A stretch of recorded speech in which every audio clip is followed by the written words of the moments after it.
O Senhor esteja convosco. Ele está no meio de nós. Proclamação do Evangelho de Jesus Cristo, segundo Lucas. Glória a vós, Senhor. Naquele tempo, disse Jesus aos seus discípulos: todo aquele que der testemunho de mim diante dos homens, o Filho do Homem também dará testemunho dele diante dos anjos de Deus. Mas aquele que me renega diante dos homens, esse será negado diante dos anjos de Deus.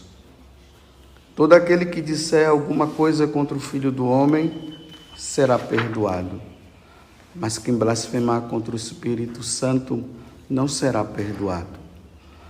Quando os conduzirem diante das sinagogas, magistrados e autoridades, não fiqueis preocupados como ou com que vos defendereis, ou com o que direis, pois nessa hora o Espírito Santo vos ensinará o que deveis dizer. Palavra da salvação. Glória a vós, Senhor.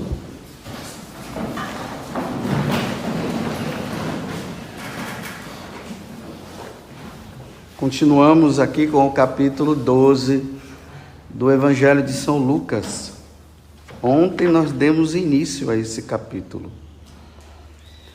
Vocês viram que tinha uma multidão diante de Jesus e Jesus simplesmente ele olhou para os discípulos e começou a instruí-los, dizendo o seguinte: olha, quero dizer para vocês que vocês não devem ter medo daqueles que matam o corpo. Sim, tenham medo sim daqueles que depois que matar o seu corpo possa precipitar sua alma no inferno. Porque, aí eu dizia ontem, o cerco está apertando para Jesus. Ele já sabe que está faltando agora pouco tempo para ele ser morto. Então, aquilo que é aplicado a ele, ele está também dizendo que vai se aplicar aos discípulos. Então, vamos dizer assim, que primeiro Jesus está falando às autoridades religiosas, aqueles que seriam as autoridades religiosas, os discípulos, contestando as autoridades religiosas anteriores, os fariseus, os doutores da lei e tudo mais. Agora, ele está instruindo aqueles que serão, no futuro, as autoridades. Então, Jesus está deixando bem claro que o que vai acontecer com ele, irá acontecer também com os discípulos. Eu acho muito interessante, porque Jesus, ele nunca esconde a verdade. Ele está dizendo, olha, se vocês querem me seguir, o que eu vou oferecer para vocês nesse mundo vai ser o que aconteceu comigo. Condenação, morte. Mas fiquem tranquilos que, se vocês morrerem sendo fiéis a mim, vocês vão ressuscitar e terão a vida eterna. Essa precisa ser a lógica de nós cristãos em relação a um mundo paganizado que não quer saber de Deus. Então, eu sempre estou dizendo para vocês, nós estamos acostumados com essas pregações, que vai dar tudo certo, que nada vai acontecer conosco, que Jesus vai nos proteger. Tenham sempre em mente os Salmos 90, pode cair 1000 à direita e 1000 à esquerda, que ninguém nada vai acontecer conosco. Bem, para uns sim, mas para a grande maioria não, dos cristãos fiéis. Isso precisa ficar claro. E aí, na medida que nós vamos nos aprofundando no Evangelho, naquilo que Jesus vai falando, o nosso amor a Ele vai crescendo. nós vamos conhecendo Jesus através da oração, através dos ensinamentos, o nosso amor vai crescendo e dentro de nós vai se criando uma certeza. E olha que quando é certeza, é porque não tem dúvida, é certeza. Essa certeza. E quem nos dá essa certeza é a nossa fé. Por isso que amanhã, domingo, nós vamos, depois da homilia que o sacerdote fizer, nós vamos nos levantar e vamos dizer: creio em Deus Pai Todo-Poderoso. Creio na Santa Igreja Católica, creio em Jesus Cristo. E nós estamos dizendo que nós cremos porque nós cremos, porque é uma grande verdade, não é uma mentira. Bem, uma vez que nós chegamos a esse ponto de certeza, né? Eu pergunto para vocês têm certeza mesmo que Jesus Cristo é o teu Senhor? Claro que vocês vão dizer aqui agora, sim, claro. Vocês têm até testemunho para dar, para dizer que Jesus Cristo é o Senhor. Porque senão vocês não estariam aqui. Ainda mais nesse horário. E acordar cedo para vir cá, para quê? Então, há essa certeza. Então, agora, Jesus está dizendo o seguinte, ele continua falando para os discípulos. Todo aquele que der testemunho de mim diante dos homens, só dá testemunho diante dos homens quem tem a certeza plena que Jesus Cristo é o Senhor. Quem tem a certeza plena que a Igreja Católica é a Igreja de Nosso Senhor Jesus Cristo. Quem não tem, não dá. E aqui, como eu sempre falo para vocês, não é esse testemunho que as pessoas vão lá em cima do palco, diante de toda uma assembleia, e chega lá e diz assim: olha, Jesus curou o meu dente. Aí todo mundo bate palmas. Não é esse testemunho que ele está falando, não. Ele está dizendo que diante de um mundo que renega nosso Senhor Jesus Cristo,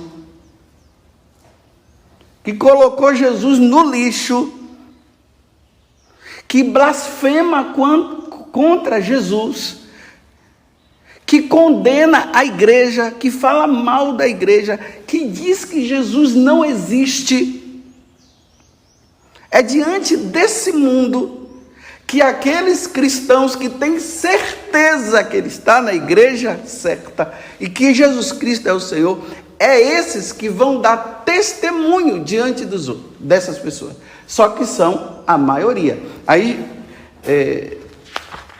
vou lá na frente para depois eu voltar. Aí Jesus está dizendo assim, olha, esse testemunho vai ser dado diante de quem? Dos magistrados, das autoridades civis. Quem são as autoridades civis? São elas que escrevem as leis. São elas que determinam as leis para que aquela nação possa seguir, né? Pelo menos todo mundo todos unidos.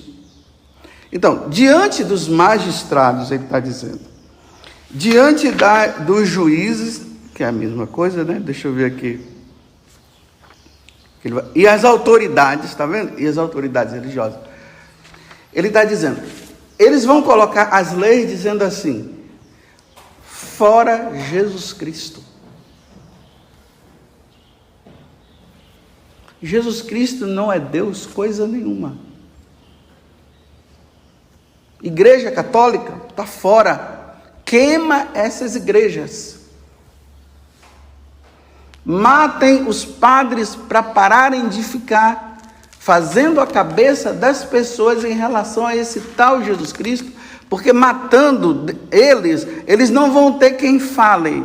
E não tendo quem fale, Jesus é esquecido. E aí vocês vão seguir o nosso Deus, a nossa religião.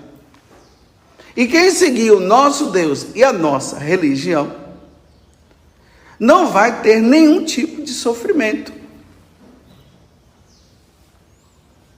Não vai ser perseguido, não vai ser morto. Vai ter tudo na mão. Estão entendendo o que é que Jesus está dizendo? Aí agora voltemos. Diante dessas pessoas, ou nós vamos ficar com medo e esperemos que isso não aconteça, ou nós vamos ficar com medo e aí nós vamos dizer: eu renego Jesus Cristo e renego a Igreja Católica. Ou esse medo vai ser acompanhado de uma vergonha, a vergonha com o medo e o medo com a vergonha. E aí o que é que acontece? Não se dá o testemunho. Aí o que é que Jesus está dizendo? Todo aquele que der testemunho diante dos homens, esses homens, essas autoridades, esse mundo que nega Jesus Cristo, tá vendo? Não é subir lá no palco e Jesus curou meu dente, todo mundo é católico, todo mundo bate palma, ei, louvado seja Deus. Não, é diante desses que negam o Senhor. É diante desses. O Filho do Homem, olha o que ele diz, também dará testemunho dele diante dos anjos. Ou seja, quando esses cristãos que dão testemunho que muitos serão mortos e outros ainda irão passar por muitos sofrimentos até morrer, na hora que passar diante desta vida para outra, aí Jesus diante dos anjos vai dizer: olha aqui, olha, morreram por mim, foram fiéis à Igreja Católica, mesmo sabendo que iam sofrer, que iam morrer, eles foram fiéis a mim. A corte celeste vai bater palmas. Mas para chegar lá, nesse mundo, que as leis estão contra a igreja e contra nosso Senhor Jesus Cristo, nós teremos que sofrer muito para chegar lá. E Deus e Jesus dá o testemunho. Aí Jesus agora diz o contrário. Mas aquele que me renegar diante dos homens, diante das autoridades, por medo, por vergonha, porque vai me processar, vai me colocar na delegacia, eu vou ser preso, então eu tremo de medo e digo: não, é isso mesmo, eu nego Jesus e tal. Aí esses que se envergonharem, será negado diante dos anjos de Deus. E em outro momento Jesus fala: eu terei vergonha, me envergonharei. O que se envergonhar aqui, vai se envergonhar, ele agora vai se envergonhar lá. Estão vendo que situação séria? E o quanto que nós não podemos, meus irmãos, ficar no mundo de Alice, do País das Maravilhas, que lá tudo é bonitinho, e não tomarmos consciência de que o mundo está caminhando para isso. É fora da igreja e dentro da igreja, infelizmente. Eu queria dizer para vocês que deveria ser somente fora da igreja essa perseguição aos fiéis. Mas essa perseguição aos fiéis se dá dentro da igreja também. Se você reza, você é condenado. Se você vai na missa, é condenado. Os sacerdotes chegam diante do altar para ficar falando que as coisas não são bem assim. Que os jovens precisam curtir essa vida, curtir esse mundo. Para que ficar rezando tanto? Olha a perseguição. Para que ir tanto na igreja? Os sacerdotes negando o seu próprio sacerdócio. Se escondendo, ensinando coisas que não são corretas. E aí dentro disso aqui tudo, vai estar aqueles cristãos que são fiéis, que estão sendo fiéis. E que serão rejeitados pelos de dentro e serão rejeitados pelos de fora. E que Jesus vai se alegrar pelo testemunho dado.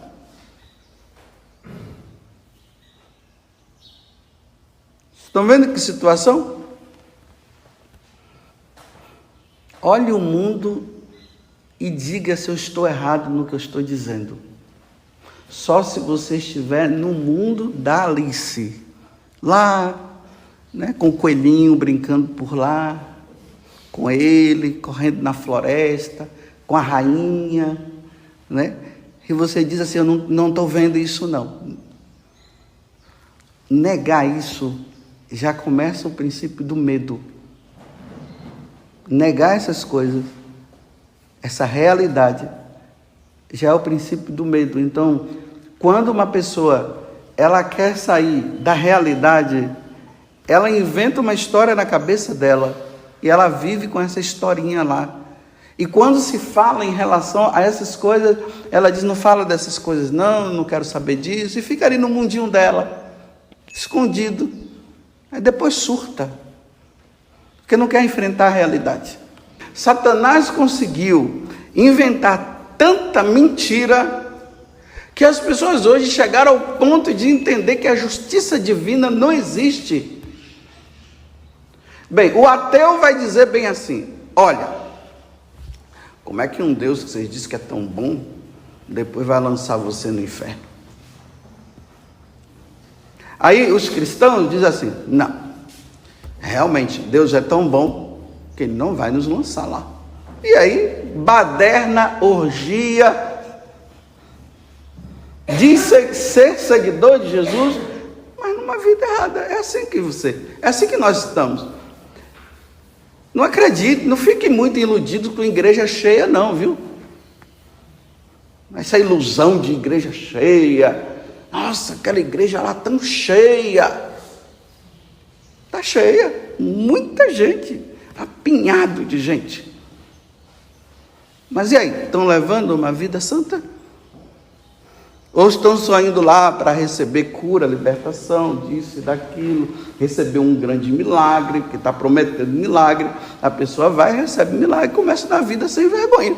Não muda. Então está difícil hoje entender isso. É misericórdia, é amor e misericórdia. Deus é bom, Deus é maravilhoso, Deus ama você do jeito que você é, Ele é da vitória, Ele é o poderoso, Ele é tudo, mas ninguém diz assim, parem de ofender a Deus, como Nossa Senhora falou em Fátima. Não se fala isso. Pare de ofender a Deus. Porque Deus já não aguenta mais tantas ofensas por parte dos que estão na igreja e por parte dos que estão fora.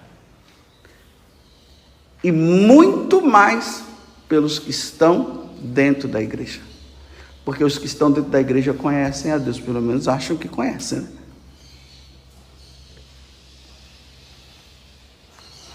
Só que, vejam só, isso que Jesus está dizendo não é simplesmente não tema a Deus, porque senão você vai para o inferno. Não é. É isso também, mas é muito mais.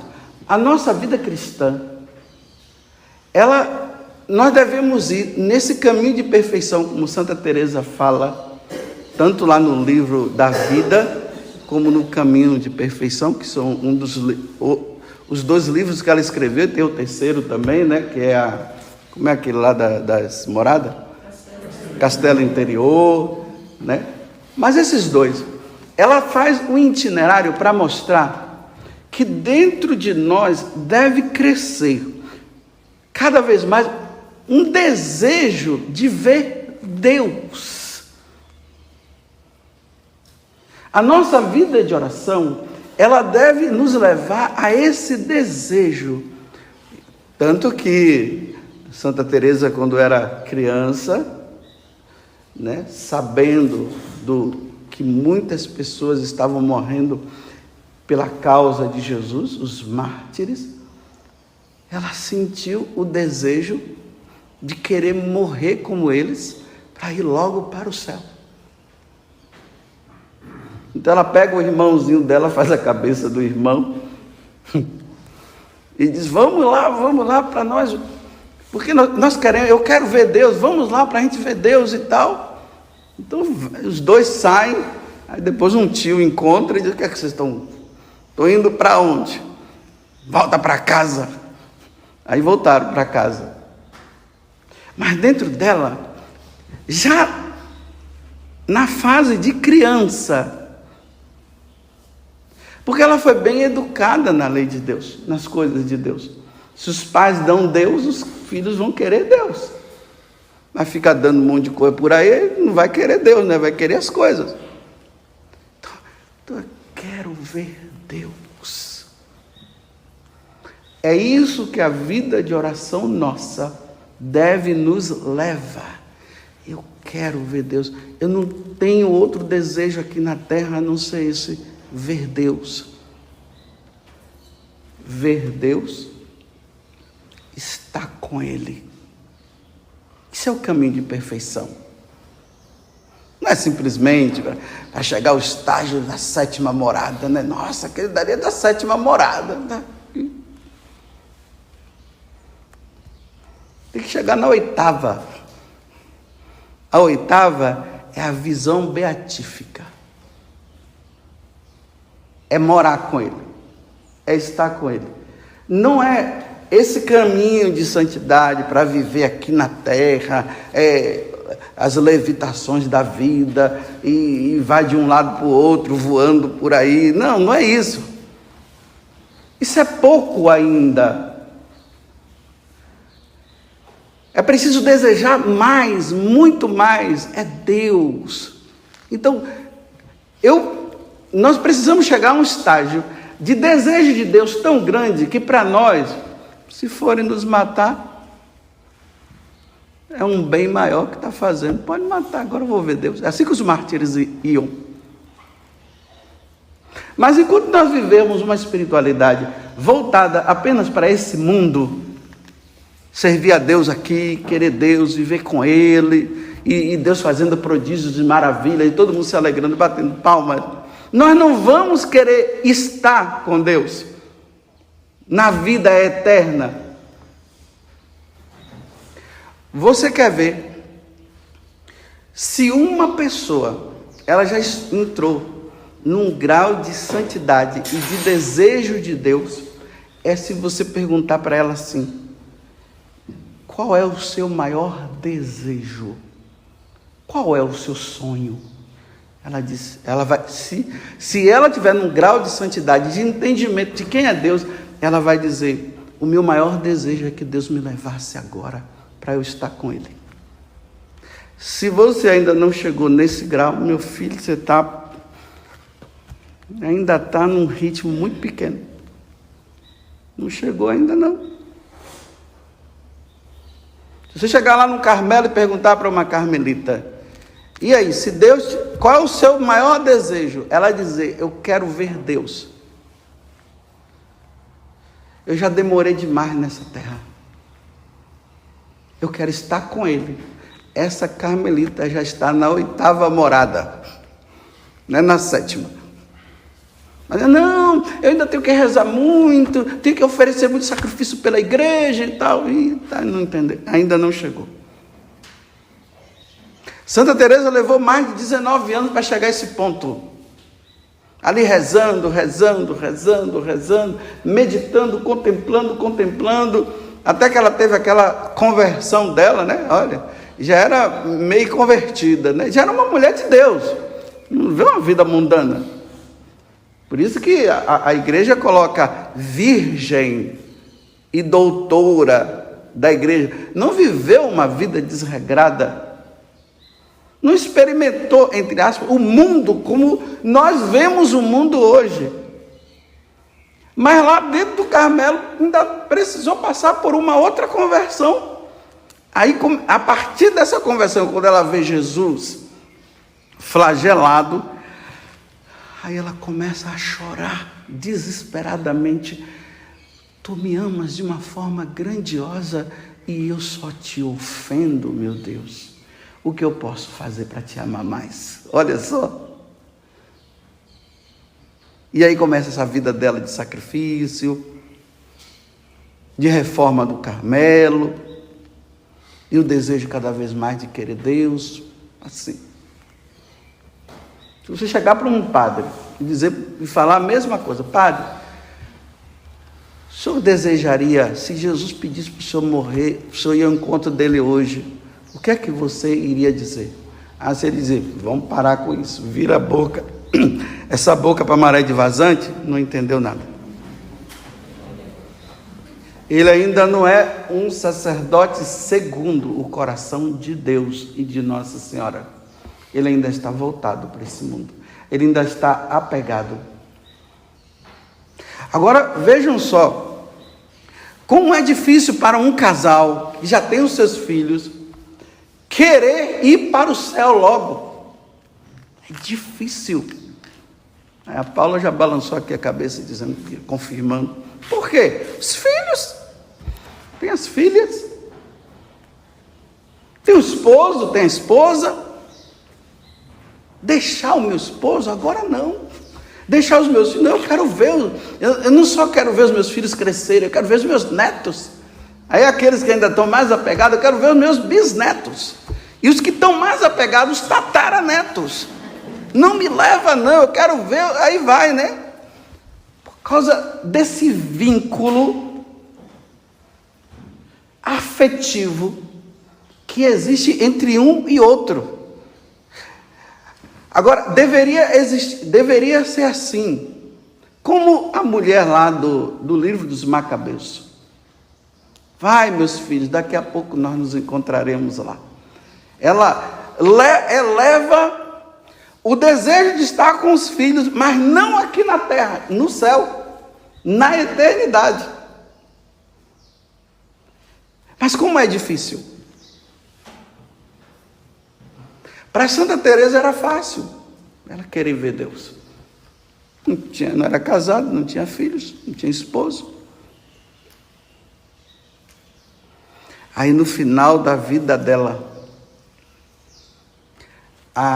olha só como é que é, para vocês entenderem isso, né? É porque eu estou querendo que vocês entendam essa passagem do Evangelho, não simplesmente na questão do martírio.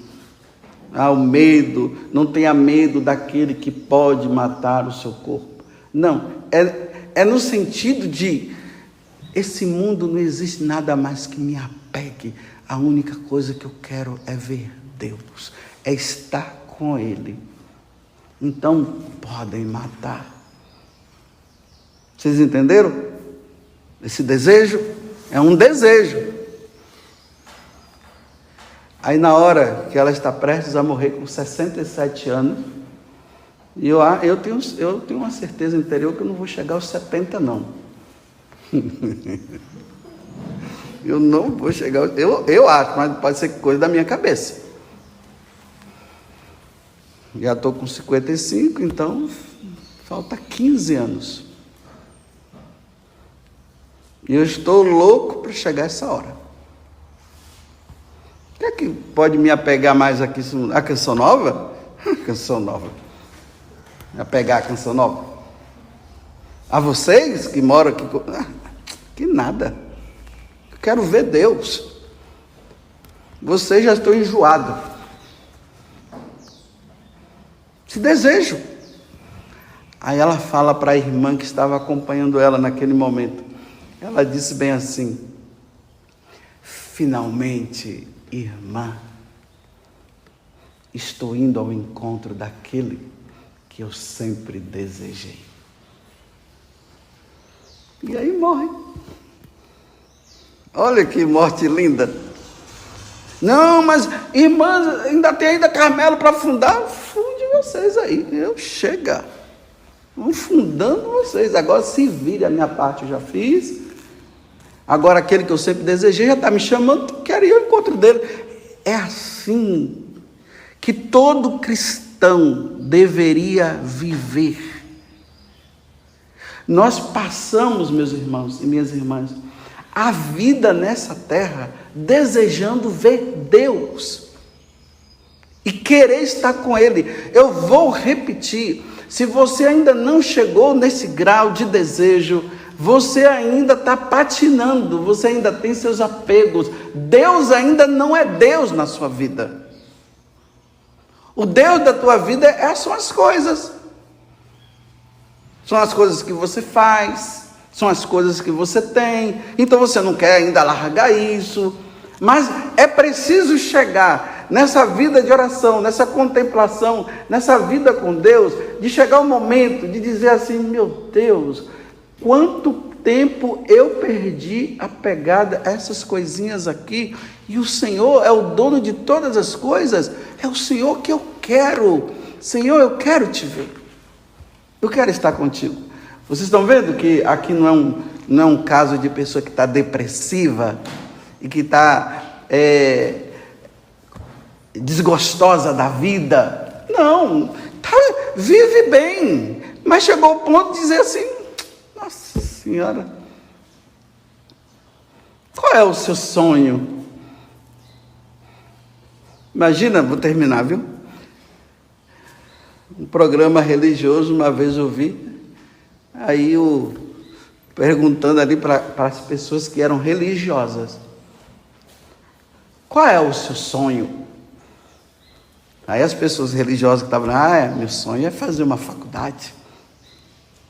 O meu sonho é viajar não sei para onde.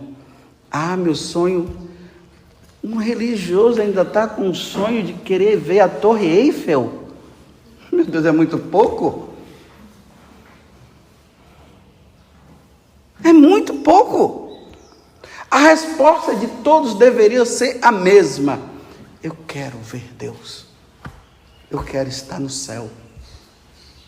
Porque a vida religiosa, se não tivesse sentido, é simplesmente desejos humanos. Então veja só, se você perguntar para um jovem aí de fora: e aí, qual é o seu sonho? Ele vai dizer isso: eu quero ir para a França, eu quero estudar, eu quero fazer faculdade, eu quero ter filhos, eu quero fazer... Porque eles não têm Deus como centro da vida dele. Então está no mesmo nível. Aqueles religiosos, junto com as pessoas do mundo, estão no mesmo nível, ainda não chegaram no verdadeiro desejo. E o desejo é: quero ver Deus, quero estar com Ele, quero morar com Ele. Então pedalem, viu? Rezem bastante para chegar a esse desejo. Louvado seja nosso Senhor Jesus Cristo. E a nossa Mãe Maria Santíssima.